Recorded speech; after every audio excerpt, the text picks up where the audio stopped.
South America, 15 million years ago. A monster creature called the terror bird is the king of beasts in this terrain. You look at them, they have this absolutely huge head. This would have been a very powerful weapon. For the only time in history, a bird is top predator on an entire continent. Then, the terror bird treks 7,000 miles to North America. Here, fierce wolves and saber-toothed cats rule the land. And the giant bird has a fight on its hands. In this epic conflict, who would prevail? The birds from the south or the beasts of the north?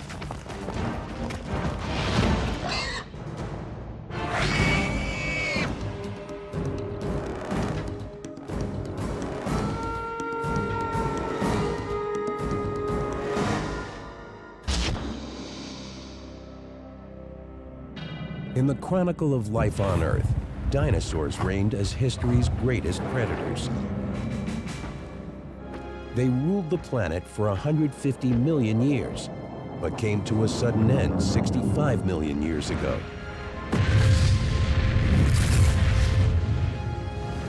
Many believe an asteroid or comet killed off the dinosaurs. Once they were gone, the job of top predator was open. Mammals would become great predators on the rest of the planet. But in South America, things were different. The Isthmus of Panama had not yet appeared, and waters surrounded the continent. In this isolation, evolution took a strangely different turn. The continent was a giant island, laced with open savannas bordered by forests. Here, the mammals were docile plant eaters, ranging from large sloths to bizarre armored creatures such as the glyptodont.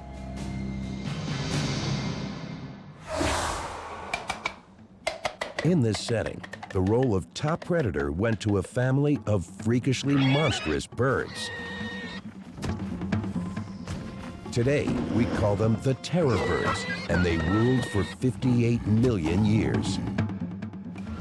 If you look at the head, is enormous, like in all terror birds, and the bird would have been able to strike with enormous force, and such a force that by hitting a prey, it would have possibly killed the prey almost instantly. How could birds have attained such power?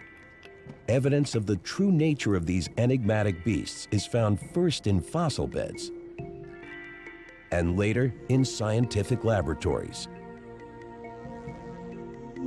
But the terror bird family remains largely a mystery. The fossil record reluctantly giving up clues in an ongoing investigation that began more than 120 years ago. The year was 1887. Paleontologist Florentino Ameghino wrote of a fossil unearthed in Argentina's Patagonia region. It was part of a strange toothless jawbone from a skull that would have been 2 feet long. So big, thought Ameghino, it must belong to a mammal. Then in time, with more discoveries and more studies, he realized that he had made a mistake. It took scientists another 4 years to identify the big predators as birds. The key clues were in the center of the fossil bones themselves. Dr. Luis Chiappi is one of the world's foremost experts on these creatures. He studies terror birds at the Natural History Museum in Los Angeles. Sometimes it's not easy to tell apart a bird bone from one that is either of a mammal or another reptile. But one thing that in general is quite consistent is that bird bones are hollowed and they have very thin walls, as opposed to the bones of reptiles or mammals that are not. Here on my right hand, I have the bone of a crocodile, and you can see the difference. In time, a scattering of other fossils was discovered. Birds, yes, but what kind? They were undoubtedly big and certainly flightless. And then, skulls with sharp hooked beaks turned up, meaning these were monster carnivores. When they finally found a complete skull of a terror bird, they knew then that it was not a toothless mammal, but that in fact it was a predatory bird, and a gigantic predatory bird. Hooked beaks and sharp talons are two characteristics terror birds share with all modern raptors. But scale it up to the size of a 6-foot, 400-pound bird, and the result is frightening. In the 100 years after the first discovery, scientists collected enough fossils to identify 17 different species of terror birds. They varied widely in size and lived at different times during a period nearly 60 million years long. But in 2005, the unexpected happened. What appeared to be a totally new terror bird came to light in Argentina. High school student Guillermo Aguirre-Zabala was fossil hunting with a friend when they stumbled onto an historic discovery. Guillermo, now a paleontology student in Buenos Aires, had been interested in fossils ever since he was a young boy. El hallazgo fue The find was in the summer of 1999. I don't remember the exact date, but it had to be March. tiene que ser marzo. It all happened outside the village of Camacho, near the western edge of Argentina's vast region of Patagonia. Terror birds are known to have ranged from here through Uruguay and Brazil. Nosotros ya habíamos encontrado algún que otro fósil, unas mandíbulas. We had already found some other fossils, so we knew where to look and how to recognize fossils. De conocer los fósiles. Este particularmente estaba. This one in particular was almost completely covered. When we found the first pieces, we made contact with the Paleontology Museum in Bariloche. That's where we learned how to dig around the fossil and extract it. Y bueno, ahí es donde aprendimos a extraer fósiles. Guillermo and his friend carefully covered their find and took it 40 miles away to the town of Bariloche. They gave it to the town's tiny paleontology museum, where it remained nearly unnoticed for 5 years. When Luis Chiappe learned of the find, he led an international team to determine the new specimen's place in the family of terror birds. He discovered it was a totally new species. Seeing this enormous skull that's about 20, almost 30 inches in length is just like, psh. I mean, it's a wow moment, no question about that. Chiappe's team dated the skull at 15 million years old and named it Kelenken Guillermoy. Kelenken for a native Patagonian spirit, Guillermoy for Guillermo. Kelenken was a spectacular find. It was a new species with a head unlike any other bird in history. At 28 inches long and with a skull essentially bigger than that of a horse, the skull of Kelenken is the largest bird skull ever. Chiappe compared other terror bird fossils to Kelenken's skull, plus a leg and toe bone found with it. He hoped to learn how big Kelenken was, how strong, how fast. I'd like to, see whether we can talk to Sarah. By examining the skull from a smaller terror bird, Luis Chiappe begins to get an idea of what the new species looked like. While in Bariloche, paleontologist Sarah Bertelli analyzes Kelenken bones in the town museum. Comparing measurements of these few specimens with other terror birds, they can estimate the critical dimensions of Kelenken itself. Although the skull was the most spectacular find, a complete leg bone also provided surprises. Este es el hueso de la pata de Kelenken. This is the bone that corresponds in humans to the connection between the ankle and the toes. The proportions of the leg bone are unexpectedly slender for such a large bird. Some other large terror bird species are thick-framed and thought to have been slow ambush predators. Kelenken with these bones is different. Por eso, en las aves de terror, que son In the largest and heaviest terror birds, this bone is short and stout, but in the faster birds, this bone is long and slender. That's why we think Kelenken was a fast runner. lo cual nosotros pensamos que era un corredor. Kelenken is among the tallest and fastest in the terror bird family. It weighs in at 400 pounds and stands 7 feet tall. It stands on slender but muscular legs, hinting at a fast running speed. From beak to tail, it's 9 feet long. But when seen from the front, it appears surprisingly narrow at 18 inches wide, perhaps less obvious to prey animals on the lookout. But Bertelli discovers that the bird's sheer size takes a back seat to the enormous strength of its bite. The bones of Kelenken's skull bear scars of massive muscles attached to the temples, a clue to the power of its gigantic jaws. These muscles control the bite force in most animals and represent one of the things even humans have in common with terror birds. Si colocamos nuestra mano en esta zona, If we put our hand up here and open the jaw, we can feel the contraction of the temporal muscles. la contracción de los músculos temporales. Estos músculos, la cicatriz dejada por estos músculos en el cráneo. The scars left by these muscles occupy a large part of the skull's roof. That gives us an idea of the tremendous bite force this bird had. Tremenda fuerza que tenía esta ave al morder. Another set of scars reveals powerful neck muscles. With such strength, the terror bird was fearsome in lashing out viciously with its frightening beak and its nail-like hook. The terror bird, using its head as a pickaxe, would plunge the nail of the beak into the prey animal, and it could slice through meat, but also through certain bones. A terror bird's head was a killing machine, a weapon propelling it to the height of power, becoming South America's unchallenged apex predator.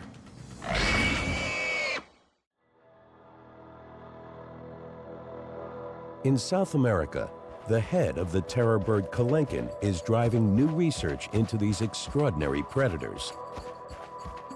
The fossil skulls of the terror bird family are evidence of their use as weapons for swift, efficient attacks. But now, advanced technology can tell us how those skulls worked. All right, this will be exciting. In the United States, 2 scientists prepare to use a medical CAT scanner to probe the inner structure of terror bird skulls. Let's get this thing set up. Larry Whitmer is a professor of anatomy at Ohio University. He's hosting Bob Chandler, a terror bird specialist from Georgia State College and University. All right. What are you doing now? We're going to get it lined up here so that we can get it sort of centered and square within the X-ray beam. So we'll run the laser right down the top there. We're good. The process takes the skull of a terror bird and turns it inside out. The entire scan lasts less than a minute, but the pictures it produces will provide clues to the nature and behavior of terror birds as they lived and hunted. One thing we can tell by looking at the skull is that this is a relatively very strong skull. We can see that this pillar in front of the eye socket is really tall and strong. We see this bar along the cheek line right in this area is also tall and relatively thick, suggesting that the skull was built for both delivering and withstanding relatively large stresses. A fact that the peaceful plant-eating Homolototherium may have experienced firsthand as it faced the terror bird Kelenken. The Homolototherium was certainly one of the potential prey items for the Kelenken. It's a hoofed animal that really has no modern relatives. Slow on its feet, the 600-pound Homolototherium outweighed Kelenken by 50%. The kill required a specific strategy. One of its possible strategies would be to go for the base of the skull and to try and paralyze the animal.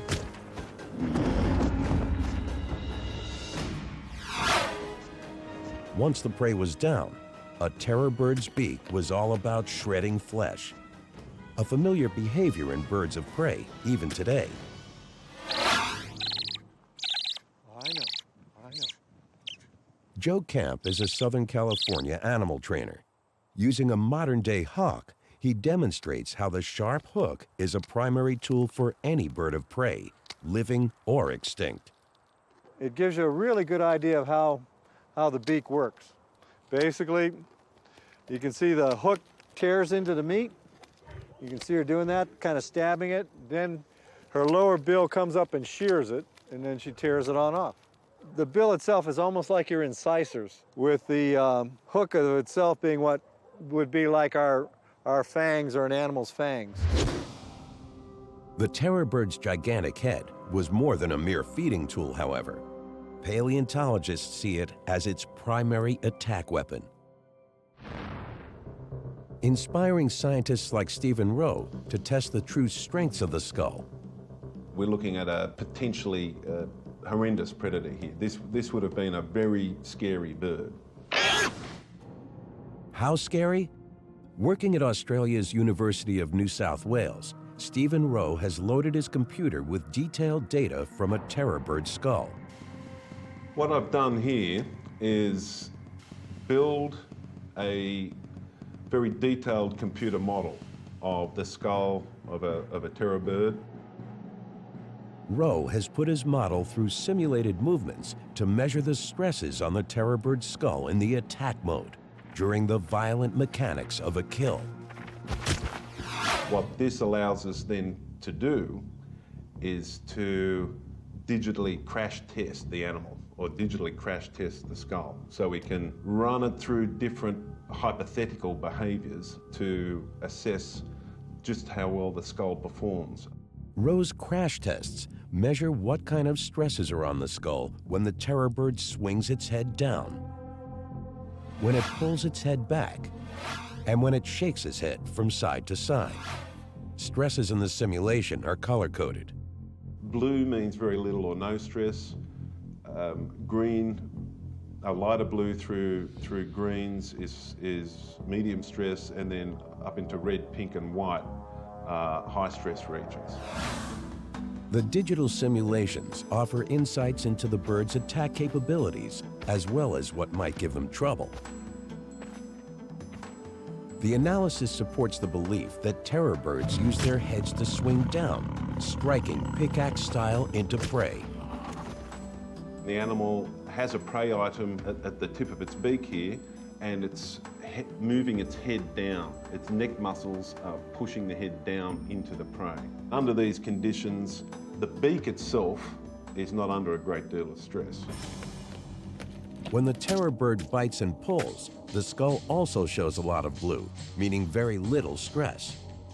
Pulling with the beak is classic behavior for a bird of prey.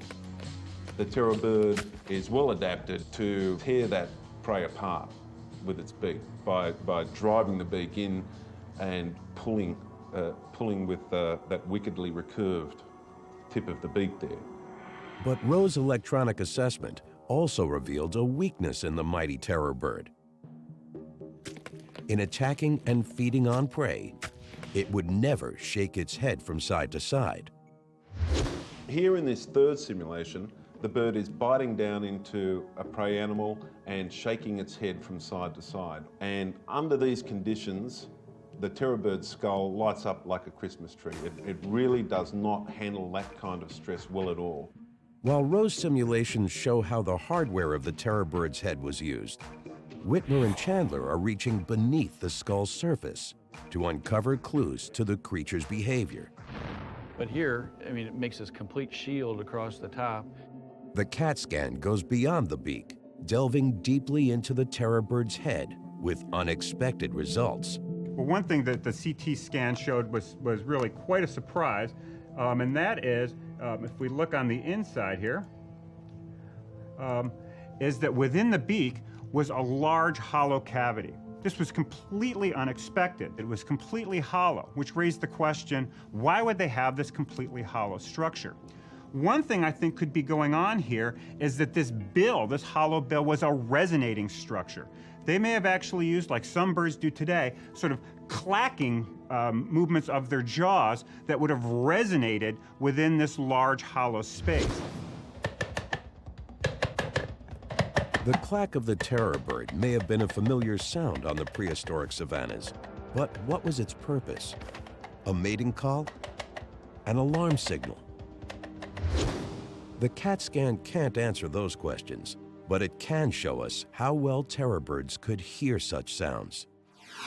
Well, let's zoom in here on the ear and see if we can see what's going on here. None of the terror bird's soft tissue remains, but the spaces left by organs like the brain and inner ear show what they look like in exquisite detail.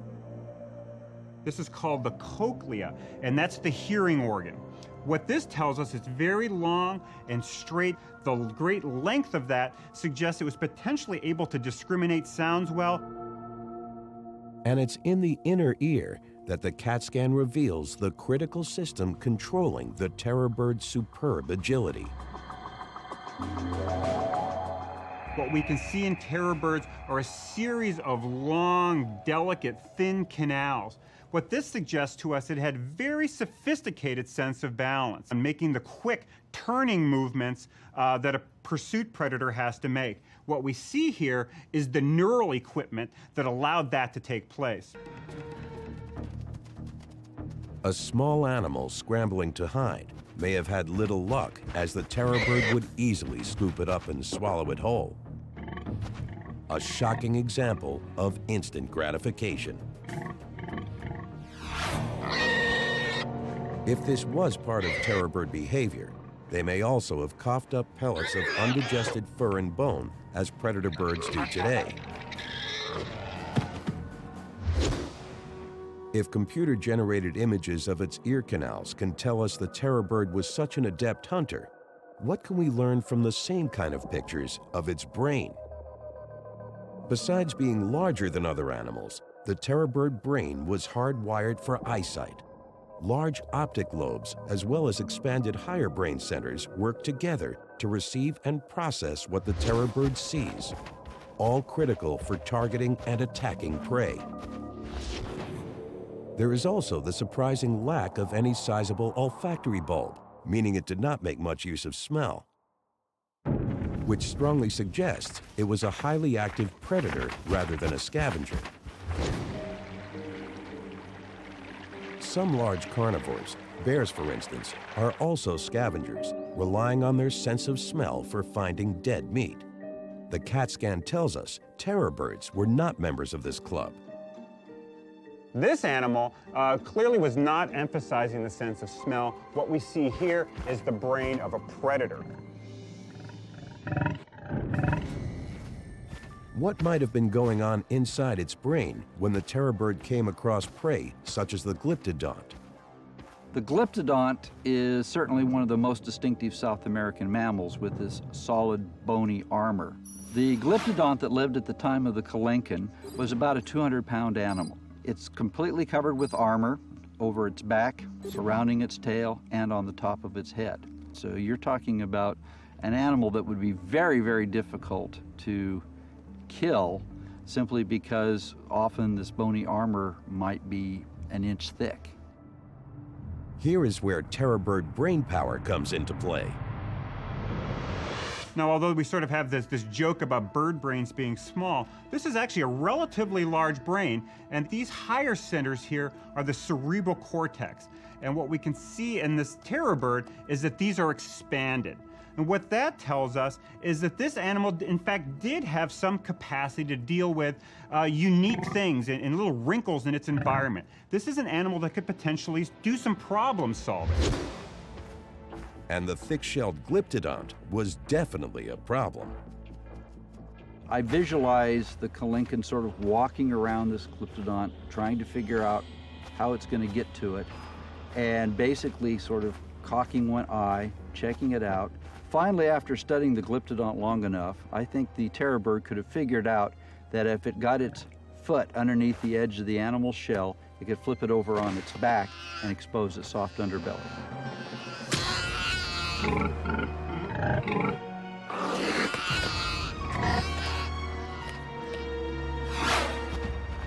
South America was a cornucopia of prey for Kelenken and its relatives. As an active predator, a 300 to 400 pound terror bird had to eat 20 to 30 pounds of food a day, and the isolated continent provided it, remaining for the terror birds a virtual Garden of Eden. You really are talking about a smorgasbord of potential prey with very little competition that the terror birds could feed upon, some of them reaching quite large size. But nothing is forever. Our planet is an ever-changing one, and for the terror birds, the paradise of isolation would begin to crack with the rumblings of a volcano.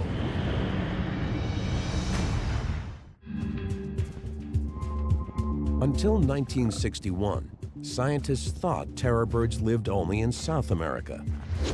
But a lump of leg bone and part of a toe raised an intriguing new possibility. When Titanus was first found in North America, it wasn't believed. It was thought that it had to be something else. This videotape shows scientists working underwater in Florida's Santa Fe River at the exact site where they found fragments of a creature identified as Titanus walleri, the first and still the only terror bird known in North America. Can you imagine the thrill that it was to have this first specimen, an unknown species that was here in Florida? This creature, from a continent isolated from the world by water, ended up nearly 7,000 miles from its origin. Its route was paved in the lava and ash from Earth's volcanoes.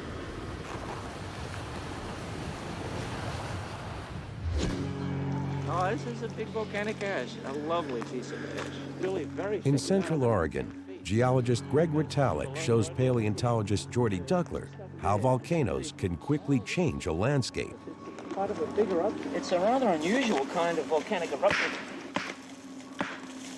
Ritalik says the deposit in Oregon was created by an ancient eruption in the Pacific Ring of Fire, a string of more than 400 volcanoes ringing the Pacific Ocean from New Zealand to Chile. Part of that ring is in Panama, where North and South America were once separated by a water gap. The two continents were joined by volcanic activity in the Central American Isthmus in the late Miocene when the terror bird was on the march. The connection was formed largely from lava-producing volcanoes rising from the sea, as well as the uplifting of tectonic plates. But there's more to the story. The native jungles of the new land in Central America were not the kind of environments through which terror birds would have migrated. That's where volcanic ash deposits like the one in the Pacific Northwest come in.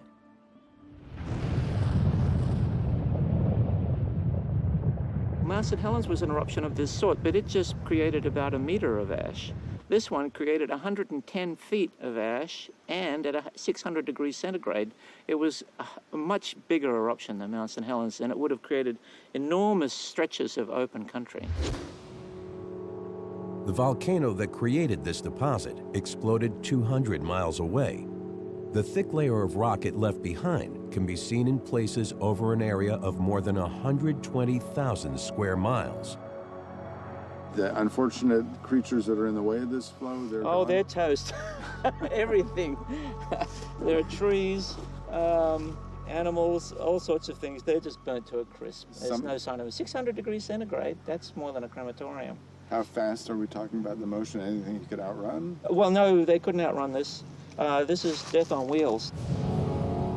Between 3 and 5 million years ago, eruptions like this in Panama resulted in what Ritalik calls instant land resurfacing, destroying jungle and briefly giving terror birds pathways to the north. So for the short period of time when the plants come and recolonize this devastated landscape, there's a lot of open country. for open country creatures like terror birds, for example. If the terror bird encountered eruption of this sort, if it survived it, it could migrate through that new country for 200 or 300 miles. The bones of Titanus in Florida are strong evidence showing that terror birds use the Isthmus of Panama to migrate to North America.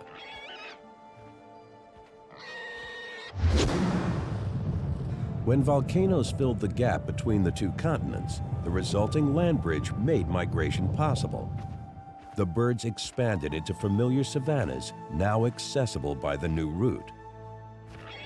I think terror birds are like many other species that if the habitat is present, they'll try to occupy as much of it as possible.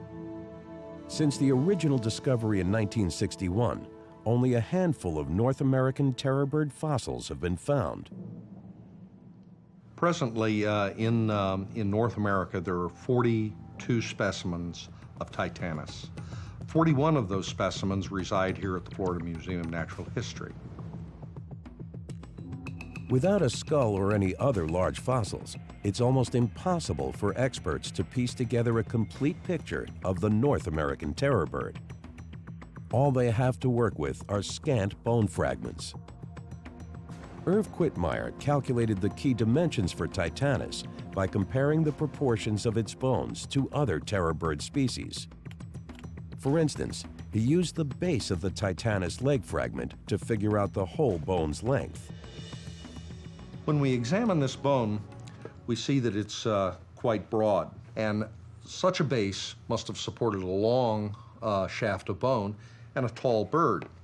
The way that this would work can be illustrated by using these lumps of clay and ruler. In a small base, this would just fall over.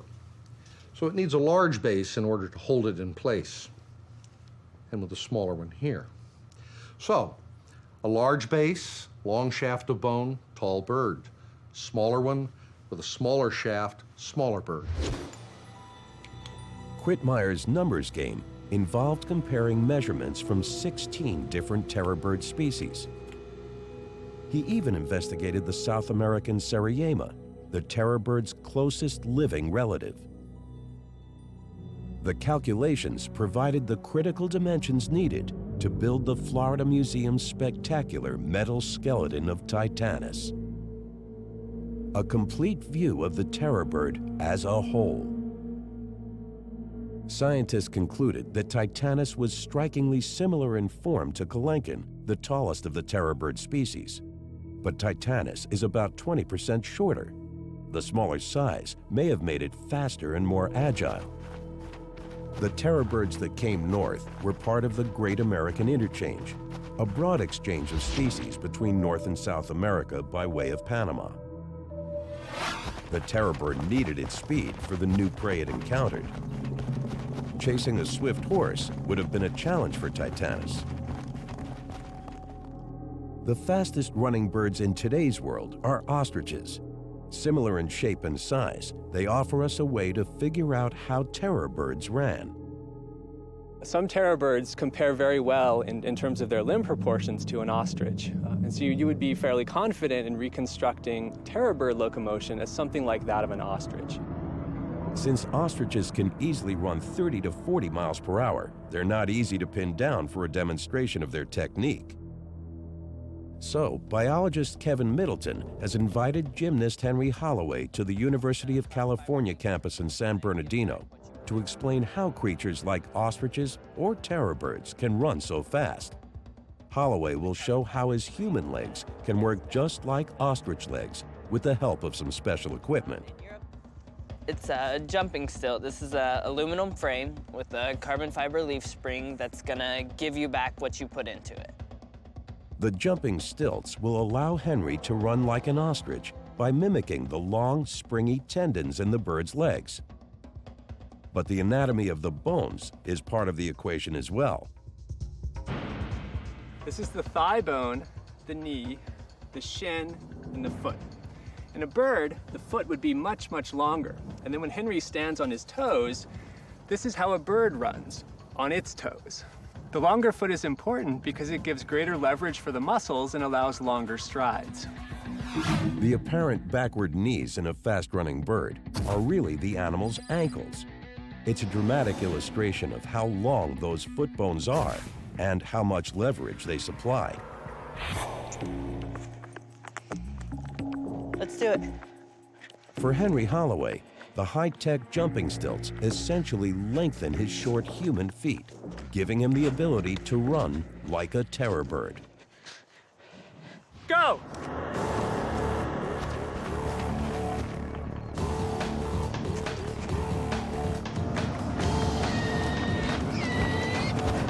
As he goes, each stride is 7 feet long, and he can do 23 miles per hour. Terror birds with bigger legs and bigger muscles had 10-foot strides and could probably do 40, just as ostriches can today. During a high-speed chase, Titanus had to run to the side of a primitive horse to avoid kicks from its hind legs. The terror bird struck effectively from this offset position. With that pickaxe, drive the nail into the back of the neck, make a severe wound there, and then allow the animal to bleed to death before they came in to finally dispatch the animal.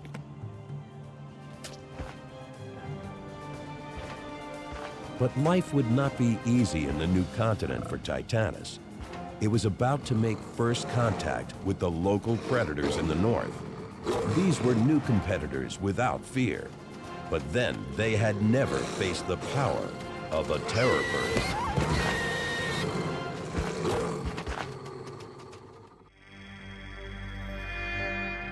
Around 5 million years ago, in what is now the southeastern United States, a mysterious newcomer from South America feeds on a primitive horse.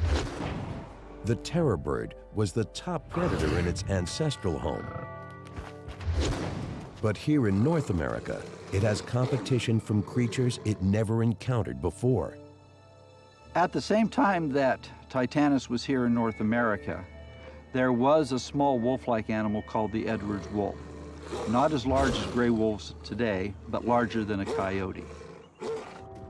Hunting in a pack, the wolves are there to steal the terror bird's prey. But this is a challenger they've never seen. They depend on instinct and spread out. This is a battle for attention.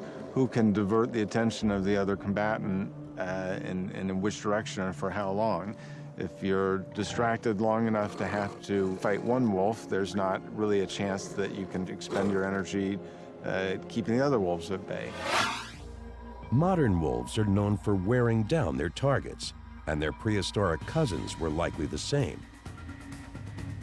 I think probably the defining moment is when the Titanus feels like its life is endangered. Once the terror bird gets the idea that it's, in a sense, outnumbered at a strategic level, it's probably not going to expend its energy over that carcass. It's probably going to divert its energy somewhere else. The crisis is critical for Titanus. As the wolves close in, its attention turns to escape. Neither side can sustain the tense standoff, and one swift exchange will prove decisive. Making a willing sacrifice, the wolves prevail. Lesson learned, the terror bird withdraws. Its native intelligence driving it to change its hunting strategy. So I could certainly see a terror bird after its first encounter with a pack of wolves possibly realizing that it's not worth the fight, it's going to lose in the long run, and eventually start developing avoidance behavior that if it kills something, the wolves come along, it's probably going to give it up rather than risking itself becoming a meal as well. Predators also posed a danger to terror bird eggs. Scientists believe they were similar to the eggs of ostriches, which are eaten by modern predators. In today's world, predators may be able to scare ostriches away from their eggs. Prehistoric predators, however, may have had to wait for a terror bird nest to go unguarded. If terror bird eggs were like ostrich eggs, how strong were they? To test the notion, We placed a wooden plank on a single ostrich egg and added iron weights 25 pounds at a time. The plank concentrates all the weight at one point on the shell. But even with this stress, the egg supported 175 pounds before finally breaking under the load. But the strength is illusory. An egg dropped from 2 feet cracks easily. One egg rolled against the other does the same. An Edwards wolf may have needed no more than a little persistence to crack a terror bird egg to get to the tasty meal inside. But Titanus also faced other predators in North America. Among the most dangerous was Smilodon gracilis, a smaller ancestor to the giant saber-toothed cats that would arise within the next epoch. A modern-day encounter between cheetahs and ostriches may mirror the way ancient cats avoided adult terror birds. Their chicks, however, were another story. You can certainly visualize a female terror bird with her chicks out for a stroll. One of the chicks wanders a little too far away from the group. Saber-toothed cat jumps out, grabs it, has terror bird chicken dinner. Not so fast. Mother terror bird springs into action. If the saber-toothed cat can't escape, it's going to go into offensive mode itself, use its claws to go for the breast of the animal. But here, the terror bird has superior weaponry. It strikes with its giant head again and again. The cat is killed. But too late to save the unlucky chick, lying nearby with a broken neck. Life in North America must have been more difficult for the terror birds than it was in the South. Here, it faced predators like the cats and wolves, destined to evolve into the giant megabeasts of the future. These new competitors threaten the terror bird's very existence. Titanus as a species was in mortal danger. The reign of the terror birds lasted nearly 60 million years. They were top predators in South America and adventurous immigrants to the north. But their extinction is a complex puzzle that scientists are still trying to unravel. Trying to come up with a good, simple explanation for the extinction of any group of animals is very difficult. One factor may be the Great American Interchange, the mixing of species migrating between North and South America, making life for terror birds more difficult. One of the things we can look at is lack of competition with other predators, and the fact that once you start getting North American predators, dogs, cats, things like that, there's increased competition for food supply.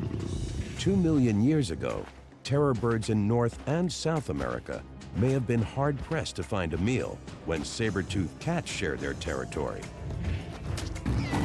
The pressure from predators and competitors may be two factors in the terror bird's extinction, but there's also a larger picture. It's my opinion that the terror birds were not outcompeted by mammalian predators, but in fact it was a global change in climate. 2 million years ago, the Earth entered its series of ice ages. The glaciers in the north tied up ocean water as ice.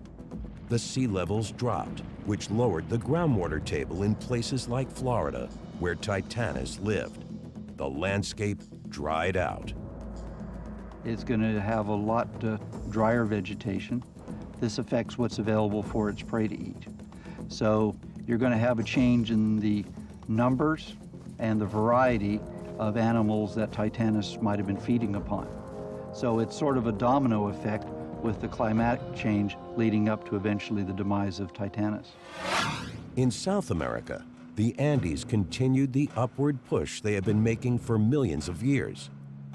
Blocking more and more rainfall as time passed, the savannas to their east changed into drier steppes, further robbing terror birds of habitat. Environment predation, competition. Each is a suspect in the mystery of the terror birds and why their long success finally came to an end. Is it one? Is it a combination of all three? It's too early to tell at this time, but that's part of the challenge of what we're doing in this science, is as we build upon our knowledge of these animals and understand them a little bit better, we can eventually get to that ultimate question of why aren't they around today?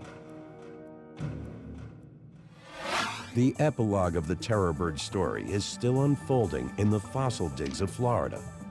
While the big birds were known to have roamed the earth millions of years ago, it was once considered possible that Titanus, the last of the terror birds, may have lived as recently as 10,000 years ago. This means they might have had contact with humans. Titanus, we have not seen a single fragment. It's probably just not the right environment for Titanus. It's the right time, the right age, but it's not it may not be the right environment. Scientists Richard Halbert and Bruce McFadden direct a dig in a limestone sinkhole where sediments hold fossils of the Great American Interchange. The timeline riddle for Titanus was important to solve. Humans on the same turf as terror birds could have hunted them out of existence. If Titanus lived until about 10,000 years ago, one possible explanation for why Titanus, the terror bird, might have become extinct was human influences, because it's pretty clear that by that time, humans were spreading through North America. The problem was this. On dry land, fossils are found in sedimentary layers. The position of the layer usually corresponds to the date of the fossil. But the Titanus fossils were found underwater, where the Santa Fe River had moved them around. Where are these fossils from? Because then they're found as single individual fossils out in the middle of the stream rather than in-place sediments in the sinkhole. Divers found the Titanus fragments mixed up with bones from animals known to have lived 10,000 years ago. So how old could they really be? Bruce McFadden solved the mystery with the chemical signatures of the minerals in the fossils. He compared Titanus bones to specimens known to be very recent and others known to be 2 million years old. When bones become fossils, they absorb minerals from the local groundwaters, and those minerals are unique for every period of time. So fossils that are formed at different times have different chemical signals. McFadden ground tiny amounts of fossilized bone from the Titanus pieces and prepared them for analysis by a mass spectrometer. The result gave him a clear profile of the chemical elements in the terror bird bones. Conclusive proof that it lived long before ancient man reached North America. And we have two basic patterns. We have a pattern for the very young bones that are about 15,000 years old. And then we have another pattern of bone, which actually is up here, that represents animals that are 2 million years old. And the Titanus specimens plot exactly over the concentrations of elements of the 2 million-year-old fossils. But amazingly, the story didn't end there. The terror bird had more to tell us about its survival in the north. McFadden also found that a Titanus fossil from Texas was not 2, but 5 million years old. It means the terror bird lasted in North America for at least 3 million years, a long run for any species. It's a remarkable statement of adaptation and a fitting last act for this spectacular family of predators. Despite a wide range of new competitors, Titanus was the proud successor to the terror bird legacy. In its final home in North America, it didn't just survive, it thrived.